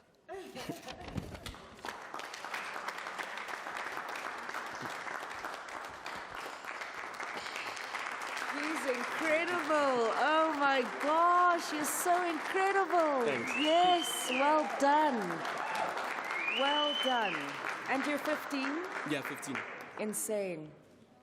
It's insane, your wisdom at the age of 15. And I said at the beginning, I don't think we give our youth enough credit. They really are smarter and way ahead than we expect. You're doing very well. May I shake your hand? Sure.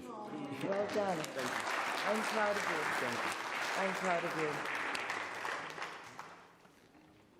I'm blown away. I'm not too sure about you, but I think I need to go back to my education and pick a course that can measure me up to him. Well done. And I really hope we have all heard what he said about life orientation. I think in most of my conversations with Liko, Utatu Potoman, I've said nonstop, the greatest gift we have in all education is life orientation. It is, you can design the most complicated vehicles under the sun, but if you are unable to uncomplicate to the youth the human anatomy and its functionality, we have failed. So life orientation needs to be taken very seriously. And thank you for that, young man. Thank you so much. Aw, Tlhabat ba Modimo, o arabile. Ntate Mophiri. Ager, ra leboga. Thobela. Now, a teacher by profession who has been an MEC of education in Mpumalanga for many years before joining the Department of Basic Education as the Deputy Minister. Among many other roles she has in her portfolio as Deputy Minister, she champions the care and support interventions of the DBE and serves on the South African National AIDS Council Inter-Ministerial Committee. To present the basic education sector, it gives me immense pleasure, great pleasure, to ask our Deputy Minister of Basic Education, Dr. Regina Mhaule, to give us our keynote address.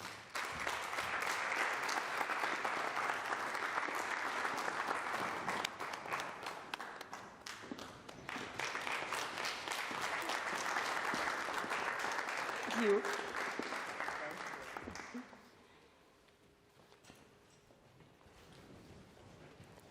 We're used to speaking with our masks on.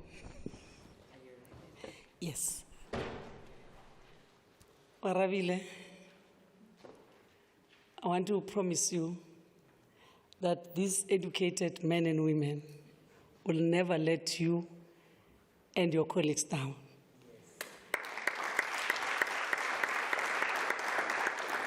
And your lives with all of your crew will never be the same. And especially your children will never experience what your brothers and sisters have experienced.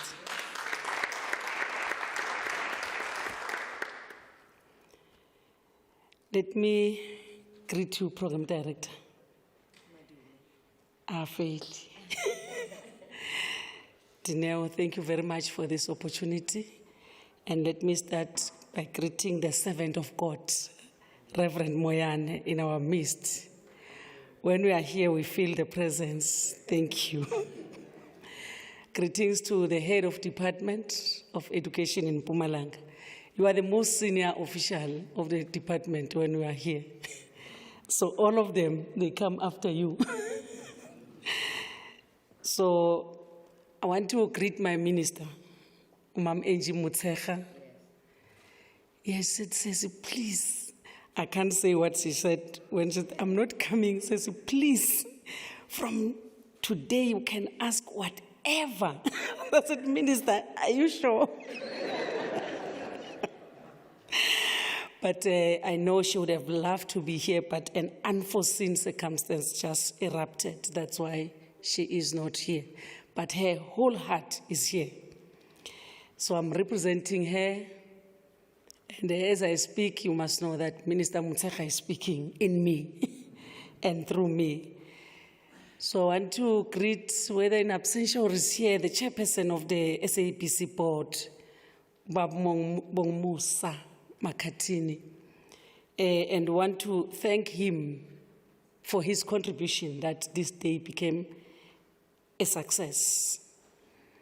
UNICEF country representative Christine Mohigana, UNESCO regional advisor Dr. Patricia Machawira, SANEC CEO, she might not be here, but I know also her heart is here, with Dr. Kheth'impilo. We were together in Durban yesterday. She was working very hard the whole of last week. Senior government officials, representative of civil society, stakeholders and partners, teachers and learners in our platforms, various platforms that are open for them, parents. I think parents are also watching because they cannot leave this to teachers alone. Ladies and gentlemen, you are all very important, distinguished guests. Sanbonan. Let me take this opportunity, Dineo, to welcome you all. I know we have been welcomed. You welcomed us warmly, and we felt at home, and Elijah stamped it. But I also welcome all our guests and sponsors to the launch of this groundbreaking initiative, Breaking the Silence television series. I think, Dino, as I've seen you, and I know you are the most happiest person, even more than the Department of Basic Education, that your dream has come to fruition. So this television series is developed with Red Pepper Studios and Kheth'impilo through the Global Fund program on adolescent girls and young women. This groundbreaking television project is a 13-episode production. It would be broadcast on public broadcaster, the SABC. Some pay-per-view television channels have come forward to confirm that they would later broadcast with series at no cost to the government as their contribution to the cause. I think they need a very big round of applause for that. The production departs on SABC 1 from the 3rd of January. Is it the 3rd, no? 3rd of January 2022, and Fundis will all be alive. Yes. Every Monday. Yeah, we'll witness that day. Every Monday at 4:30, which is 16:30, every Monday. This is the government's coordinated response to the scourge of HIV, while also promoting sexuality education through the most loved medium, television, and targeting school-going youth, especially adolescent girls. The main aim of this series is to influence behavioral changes in young people regarding HIV and AIDS, promote sexual and reproductive health, and promote combination of prevention of HIV, STIs, and teenage pregnancy. Evidently, preaching to young people about the dangers of early sexual debut, unplanned pregnancies, HIV and AIDS, and condom use hasn't yielded the desired results. New research demonstrates that the promotion of abstinence messaging alone has not impacted behavior and reduced the incidences of early and unplanned learner pregnancies and HIV infection among our youth. Thus, the Global Community Network on HIV and AIDS has resolved that a combination prevention strategy is required to turn the situation around. They recommended a singular focus on HIV prevention, condom usage, and promotion of contraception among adolescent girls. The Global HIV and AIDS Network believes these measures are adequate to change the situation of unplanned learner pregnancies and the rising of HIV infection among school-going youth. Furthermore, research suggests that condom use among South African youth has dropped significantly in recent years, despite the comprehensive sexuality education and the HIV and AIDS life skills education program offered in schools. It is a no-brainer that we are resorting to the time-honored tactic to engage young people through entertainment while teaching them life-changing skills. Hence, the Breaking the Silence television series uses a docutainment format that captures the intergenerational dialogue between teachers and learners using the reality TV style. The television series is influenced by empirical evidence that one of the best education modalities to drive comprehensive sexuality education effectively is through a continuous, safe, and protected teacher-learner dialogue. I want to thank you, Dineo, that you started this dialogue ahead of us. The series is designed to promote structured opportunities for young people to honestly explore their own attitudes and values in the arena of sexual and reproductive health. It further offers them opportunities to practice the skills they acquire through dialogues, thus helping them to make informed decisions about their health and well-being. The series considers that our education centers deliver school-based sexual and reproductive health services by design within the operational framework of care and support for teaching and learning, CSTL programs delivered to most schools. With this public launch, we end an exciting CSTL week that started on the 22nd of November 2021 with a colloquium of CSE, Comprehensive Sexuality Education, and the Key to Gender Responsive and Social Inclusive Education, a collaboration with the University of Johannesburg. Later, an invigorating second national CSTL conference was held virtually from the 24th until the 26th of November 2021, a collaboration with the National Education Collaboration Trust, Meet Africa, and UNICEF. Yesterday, a community outreach program was hosted in collaboration with Access Chapter 2 at Kliptown Youth Center to workshop teachers and tutors on working with gender and sexuality diverse children. And so tonight, we end the week by unveiling our television series, Breaking the Silence. The flagship care and support initiative known as the Integrated School Health Program, implemented with the Department of Health and the Department of Social Development, allows us an opportunity with our social partners to use schools as vehicles for promoting access to a range of public services in areas such as health, poverty alleviation, psychosocial support, sports, and culture. The health program contributes to learners' health and well-being by screening them for health barriers to learning and linking them to services to address the identified barriers. The program offers a comprehensive and integrated package of services, including sexual and reproductive health services for older learners. The health services package includes a significant health education component, such as leading a healthy lifestyle and drug and substance abuse awareness.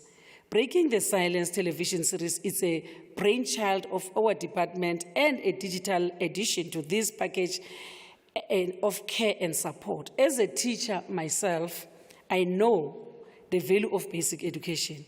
It is the only discipline that offers long-lasting behavioral change to young people. As the government, we have pinned our hopes on basic education reforms as a ladder out of poverty, boosting economic growth and achieving prosperity. Through quality education, we believe we will win our new struggle against the triple burden of diseases, that is COVID-19, rising HIV infection amongst adolescent girls, and the scourge of TB. In a recent interministerial committee of the South African National AIDS Council, the Deputy President, Honorable Didi Mabuza, called for an integrated response to HIV and AIDS, TB, and COVID-19. Breaking the silence is one part of a long term to influence society and curb this burden of triple diseases. As we know, the poor and vulnerable tend to be susceptible to diseases such as HIV and AIDS and TB. Our target response to this triple disease burden must alter the disease progression amongst vulnerable adults, young girls, and people living with comorbidities. As the government, we are fully aware that the economic reconstruction and recovery plan depends on a healthy adult population, flourishing learners in proper schools, and the vulnerable being cushioned from the ravages of poverty and neglect. The National Strategic Plan on HIV, TB, and STIs, which ends in March 2023, focuses on young people, especially adolescent girls and young women between the ages of 15 and 24. Program Director, another silence we need to break concerns the menace of gender-based violence that disproportionately affects women and girl children. Despite the concerted effort in addressing gender-based violence in the country, the illness continues unabated.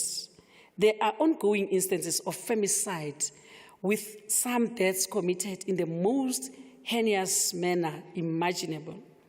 We have to break the spell of this tragedy. Surely someone knows something. The public launch happens against the backdrop of the 16 days of activism for no violence against women and children, which calls for societies to end violence against women now. Arabile, now. I am happy to report that it is now a criminal offense to remain silent if one witnesses or knows of the incidences of gender-based violence and femicide. It is a moral imperative to report, campaign for the end of gender-based violence, and raise awareness in every corner of society. The slogan, "If you see something, say something," is now embedded in our legislative framework.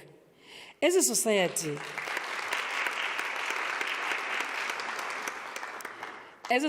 to end gender-based violence, we must move away from toxic masculinities towards transformative masculinities. We must reach a point where perpetrators, primarily men, must take responsibility for their actions and stop dehumanizing women and girls.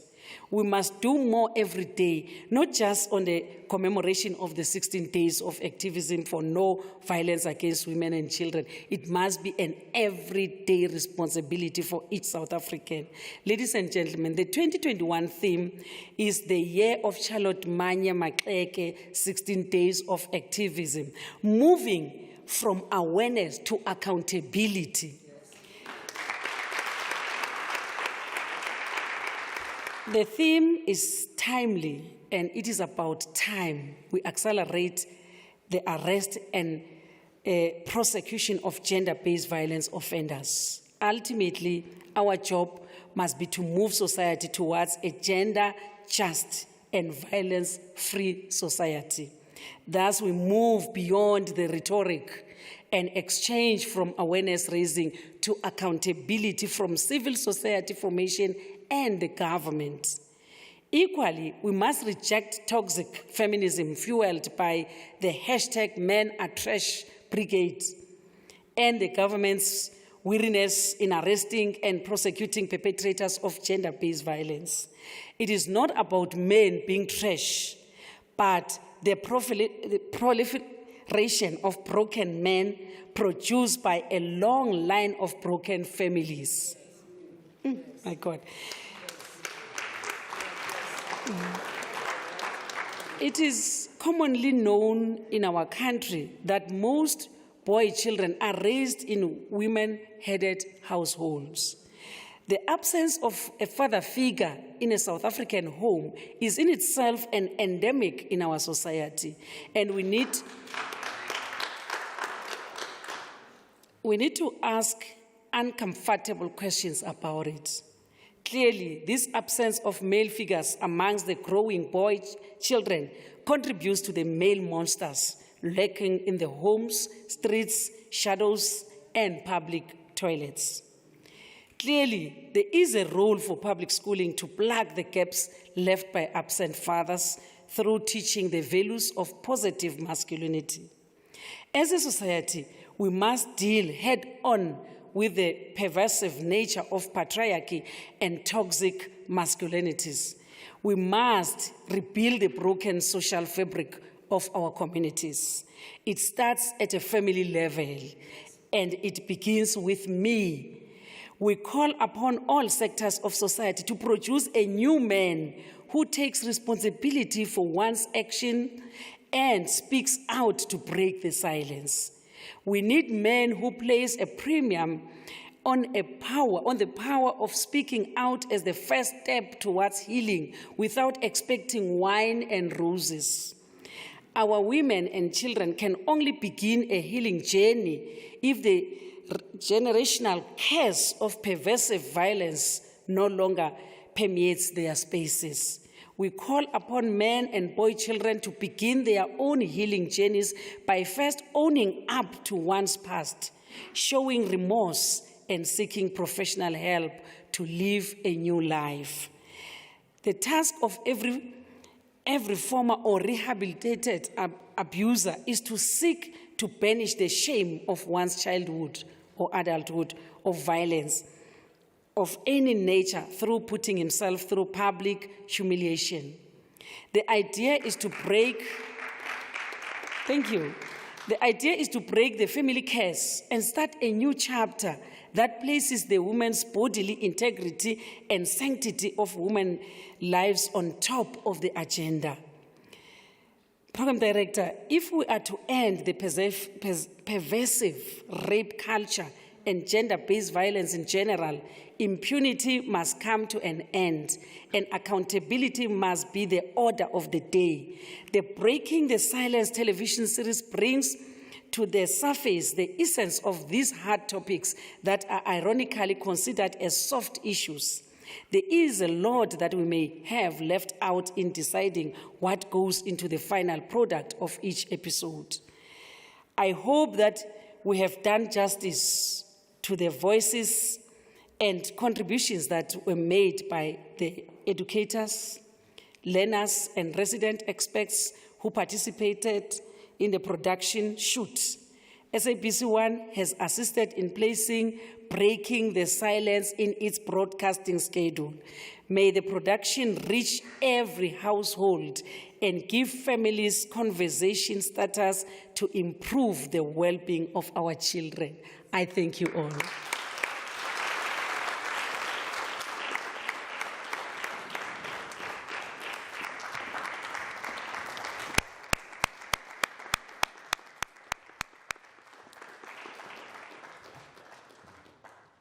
Honorable Deputy Minister Dr. Regina Raleboga. You spoke with conviction, Mem Haul. I stand here today and I commit myself to your department on the matters of gender-based violence, on any other matter that builds and empowers this society. Use my agency as and when. All you need to do is call my name. 3 o'clock in the morning, I will wake up. I will rise and do the work that needs to be done for a better society. Thank you very much for that. We are nearly at the end of this I think it's like a family sort of vibe, right? It's nice, it's cozy. We're nearly at the end of this family meeting of ours and this mighty, memorable occasion. Please help me welcome Dr. Andile Dube for our vote of thanks.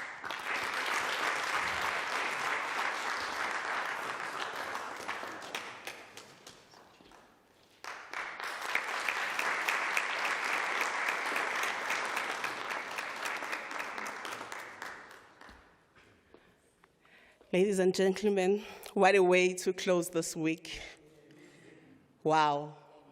I am so sure that the colleagues are ready to take leave for the whole evening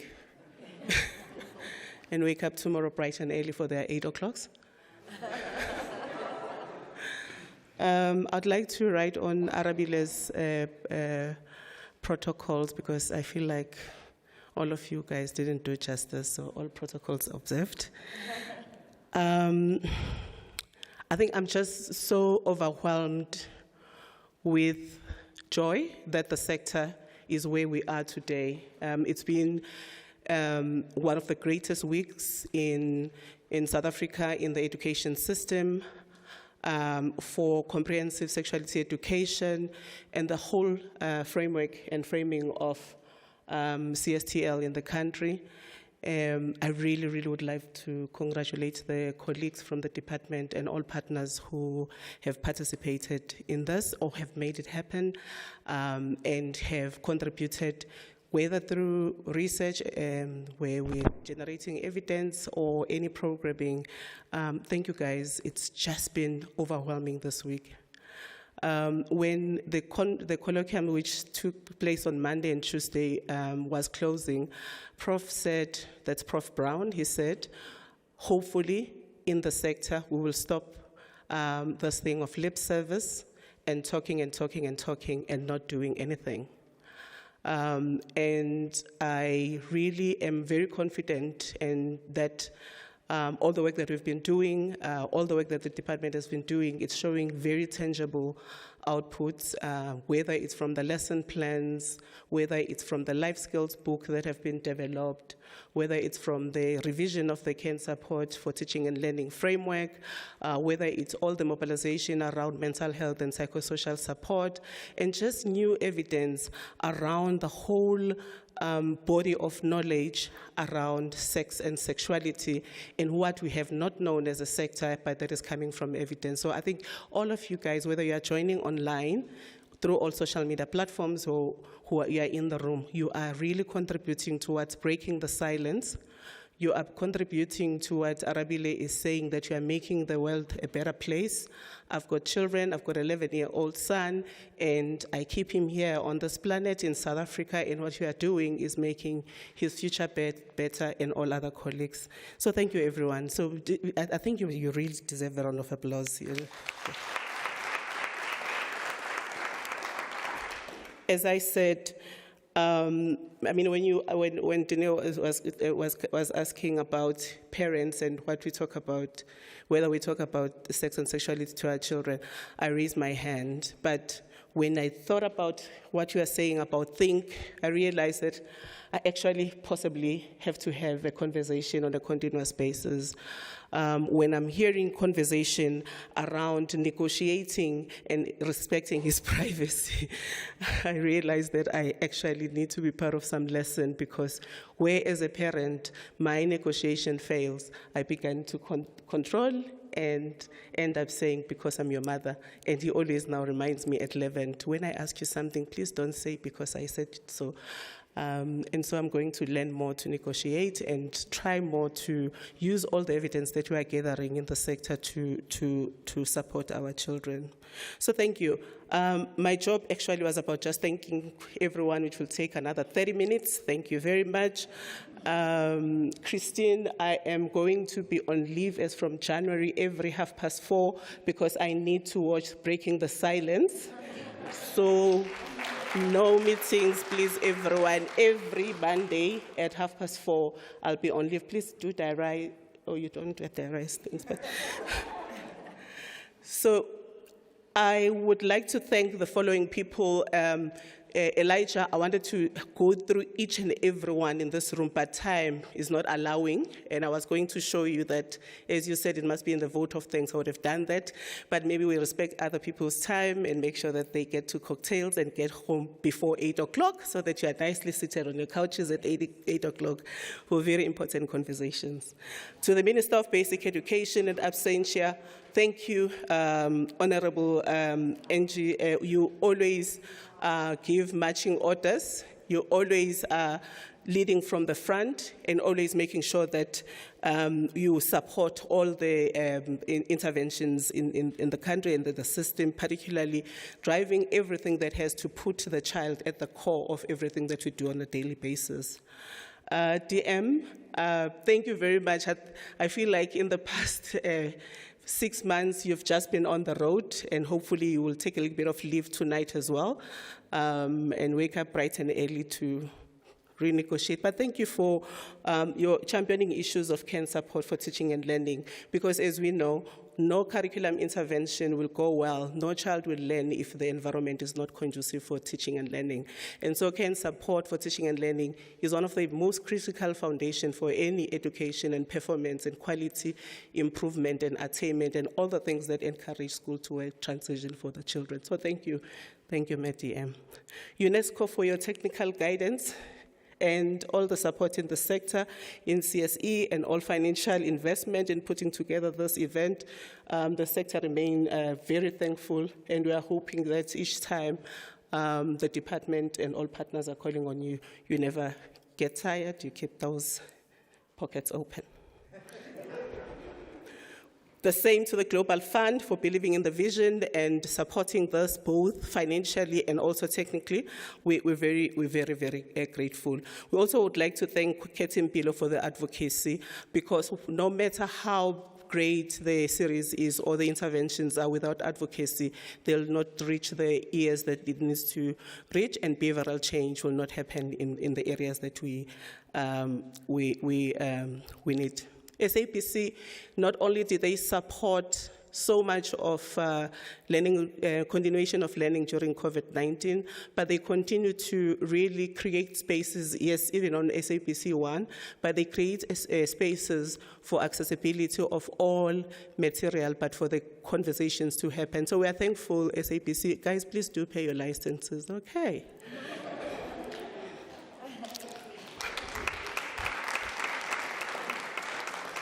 I'd also like to thank Red Pepper for a job well done in this production. I mean, Liko and colleagues 4 years down the line would have come up with the best of content, but without the technical and the rich artistic and innovations that you put in, this would have not happened. Thank you, Red Pepper.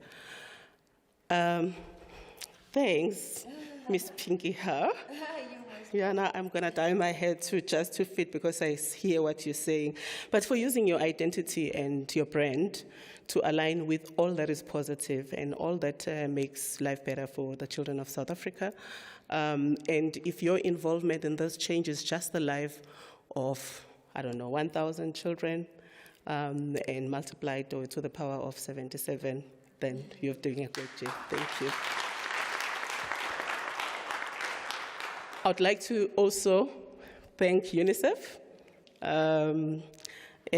for always putting children first. It feels like I'm thanking myself as well, but I was talking about UNICEF as a whole. So thank you, UNICEF. Without the interventions, without putting children at the core, we don't have any children to raise, and we don't have any social assets that are needed for a better country. Lastly, Department of Basic Education. I started with ministry, but I wanted to just check the team. Please just raise your hands. DBE team. Liko, you can raise your hand as well. You guys are the bomb. If I had to choose another team to be part of the Department of Basic Education and to take care of the policy, the system, the structures, the evidence, and I will still choose you for many other reasons. Thank you. And lastly, I would like to thank everyone who's joining us from home and everyone who's going to make sure that this is watched and who will share the messaging, the community structures that will encourage their children to watch, the schools that will possibly even find champions to champion this series. As you heard, I'll be watching. I am sure that the minister, the DM will be watching. I am sure that the principals will be watching, and everyone will be watching. And let's get the messaging going. Let's get this on social media. And I would like to thank you guys for making sure that my pastor knows exactly where I am today. This music is one thing that I'm going to tweet about because I couldn't go to church, but you have revitalized me. So thank you, everyone. Have a good evening. Merry Christmas.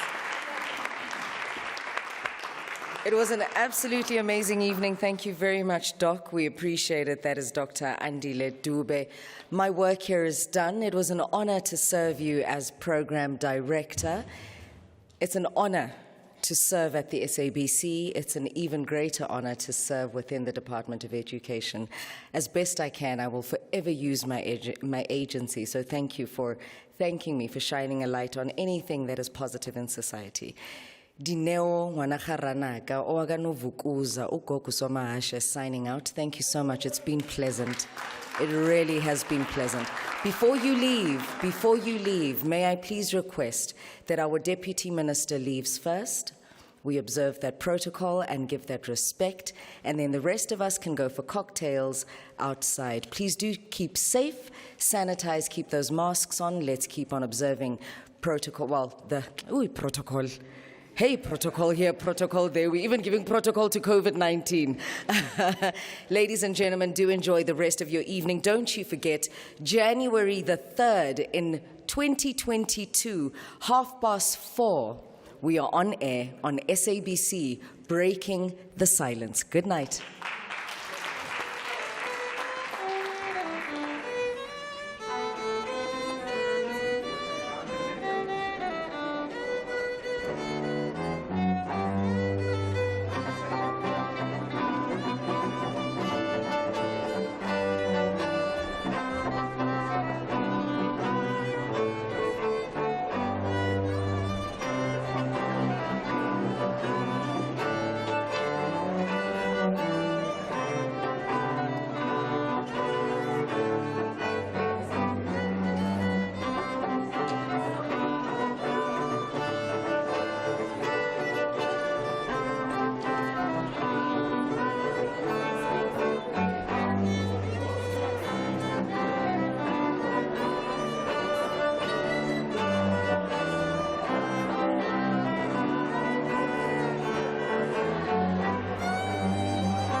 What